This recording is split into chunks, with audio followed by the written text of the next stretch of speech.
Hello students, आज हम लोग अपने नए लेक्चर के साथ। ठीक है, तो नया लेक्चर जो हमारा फोकस्ड है वो लाइकेन पे। इसके पहले वायरस का मल्टीप्लिकेशन हम लोगों ने पढ़ लिया है और वायरस के जनरल फीचर्स हम लोगों ने अलग अलग लेक्चर में कवर किए। आज लाइकेन को शुरू करते हैं। तो लाइकेन क्या है? लाइकेन को हम लोग डुअल ऑर्गेनिज्म के नाम से भी जानते हैं। क्या? इनको हम लोग डुअल ऑर्गेनिज्म के नाम से भी जानते हैं। अब डुअल ऑर्गेनिज्म का मतलब यहां पर क्या है? मतलब एक ही बॉडी के अंदर आपको दो ऑर्गेनिज्म, दोनों बिल्कुल एक दूसरे से डिफर करते हैं। ठीक है, ऑर्गेनिज्म है लेकिन फीचर्स में एक दूसरे से पूरी तरह से डिफर करते हैं। तो एक तो इसमें क्या है, फंगस पार्ट होता है, दूसरा कौन सा होता है, एल्गल पार्ट होता है, या कभी कभी साइनोबैक्टीरिया हो सकता है जिसे हम लोग ब्लू ग्रीन एल्गी के नाम से जानते हैं। ठीक है, और दोनों अपने स्पेसिफिक फीचर्स को उसी एंटाइटी, उसी स्ट्रक्चर के अंदर रिप्रेजेंट कर रहे हैं। लाइकेन के टोटल 400 जेनेरा और इनमें 15,000 स्पीशीज रिपोर्ट की गई है अब तक।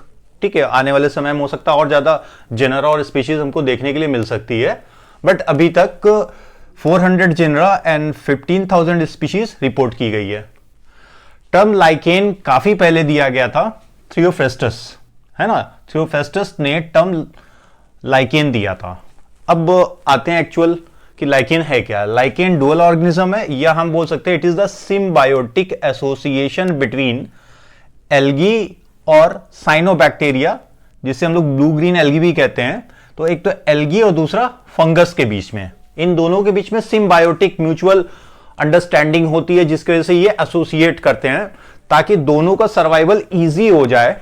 दोनों एक दूसरे को कुछ ना कुछ बेनिफिट दे रहे हैं, इन दोनों को फायदा हो रहा है। सिम्बायोटिक का मतलब दोनों को कुछ ना कुछ फायदा हो रहा है ना, बेनिफिट मिल रहा है।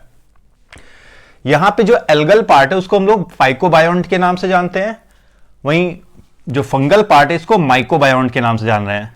दिस वन इज कॉल्ड माइकोबायोन्ट और दिस वन इज कॉल्ड फाइकोबायोन्ट। ठीक है, तो फंगल पार्ट, चूंकि फंगस क्या होता है, नॉन फोटोसिंथेटिक होता है क्योंकि क्लोरोफिल वहां पे प्रेजेंट नहीं है। ज्यादातर फंगस क्या होते हैं, सेप्रोट्रॉफ्स होते हैं, डिकम्पोजर्स की कैटेगरी में आते हैं। तो ये क्या हो गया, नॉन फोटोसिंथेटिक पार्ट है और ये मेजर पार्ट होता है।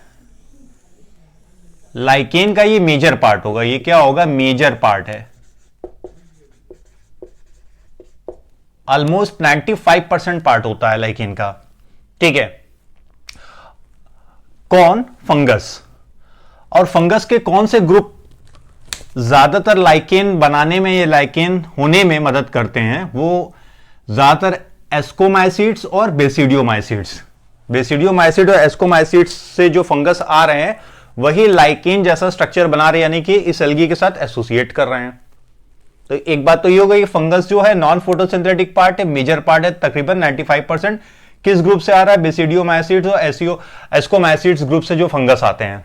ठीक है, दूसरी तरफ एल्गल पार्ट की बात करें तो this one is the photosynthetic part, और ये मेजर पार्ट नहीं बल्कि इसको हम लोग माइनर पार्ट के कैटेगरी में रख सकते हैं। This one is the minor part but photosynthetic part है, ये इंपॉर्टेंट पॉइंट है। किस तरह के, ज्यादातर ग्रीन एल्गी होंगे यानी क्लोरोफाइसी से बिलोंग कर सकते हैं।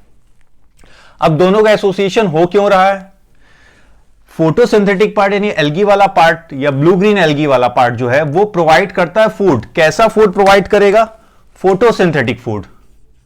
फोटोसिंथेटिक फूड सिंपली हम बोल सकते हैं ग्लूकोज। किसे, इस फंगस को, क्योंकि ये फोटोसिंथेसिस नहीं कर सकता है। बदले में फंगस भी इसके लिए कुछ ना कुछ करेगा। क्या करेगा, इसको प्रोवाइड करेगा, शेल्टर, रहने के लिए जगह देगा, मिनरल न्यूट्रिएंट्स की सप्लाई करेगा, वाटर की सप्लाई करेगा, एंकरिंग में भी मदद करेगा, है ना भाई। इसका हाइफल वाला स्ट्रक्चर होता है, वो हाइफी जमीन से, सॉइल से वाटर और मिनरल का एब्जॉर्प्शन करेंगे, जो सप्लाई कर दिया जाएगा किसे, एल्गी को। एल्गी बदले में फोटोसिंथेसिस कर रहा है, क्यों, क्योंकि इसके अंदर क्लोरोफिल प्रेजेंट है, क्लोरोप्लास्ट प्रेजेंट है, और फूड बनाने के बाद इसे भी सप्लाई कर दे रहा है। तो इस तरह से दोनों एक दूसरे के लिए बेनिफिशियल रोल पैदा कर रहे हैं और दोनों सर्वाइव कर रहे हैं एक ही स्ट्रक्चर में, जिसे हम लोग लाइकेन के नाम से जानते हैं। तो ये हो गया about the lichen, what is the lichen. अब टाइप्स की बात करें कि लाइकेन के क्या टाइप्स होते हैं, कितने तरह के ये हो सकते हैं। तो इनको शेप के अकॉर्डिंग किस तरह का स्ट्रक्चर बन रहा है, दोनों का जब एसोसिएशन हो रहा है एल्गी और फंजाई का, तो किस तरह का स्ट्रक्चर बन रहा है उसके अकॉर्डिंग हम लोग देखते हैं। एक बात और कहनी थी, अगर ब्लू ग्रीन एल्गी है तो ये एक चीज में और मदद कर रहा है नाइट्रोजन के फिक्सेशन में।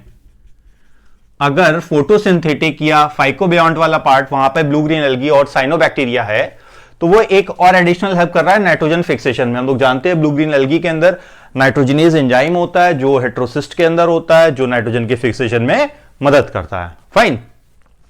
तो शेप के अकॉर्डिंग तीन कैटेगरी, एक है क्रस्टोस, क्रस्ट शेप स्ट्रक्चर होगा, जैसे कुछ एग्जांपल है ग्राफिस है, लेकानोरा है। उसी तरह फॉलियोस, फॉलियोस जो होंगे फ्लैट, ब्रॉड, लूप्ड या लीफ लाइक स्ट्रक्चर होगा, जिसकी वजह से हम टर्म दे रहे हैं फॉलियोस। एग्जाम्पल है पैरमिलिया है, पेल्टीजेरा है, ये दो एग्जाम्पल्स दिए हुए हैं। तीसरा हम लोग देखते हैं फ्रूटिकोज है। फ्रूटिकोज शेप जो लाइकेन है वो ब्रांच या बुशी शेप हो सकते हैं, झाड़ की तरह से हो सकते हैं। एग्जाम्पल है उसनिया और एवर्निया। तो ये टाइप हो गए।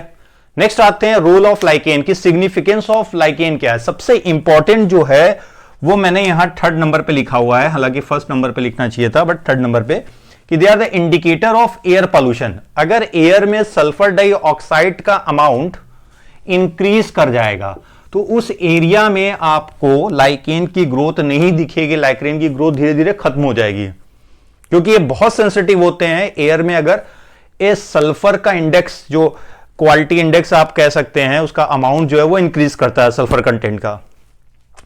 उसके अलावा they are the early colonisers. ये ब्रायोफाइट्स के साथ मिलकर बेयर एरिया में, कोई भी बेयर एरिया है वहां पे सबसे पहले सक्सेशन में मदद करते हैं, जिसे हम लोग इकोलॉजिकल सक्सेशन के नाम से भी जानते हैं। ठीक है, कुछ है जिनसे आपको एंटीबायोटिक मिलती है, जैसे यूसनिक एसिड किससे मिल रही है, उसनिया से। उसनिया हम लोग कहां पे देखे थे अभी, फ्रूटिकोज लाइकेन में। तो इससे उसनिक एसिड मिलती है जो एंटीबायोटिक प्रॉपर्टी रखती है।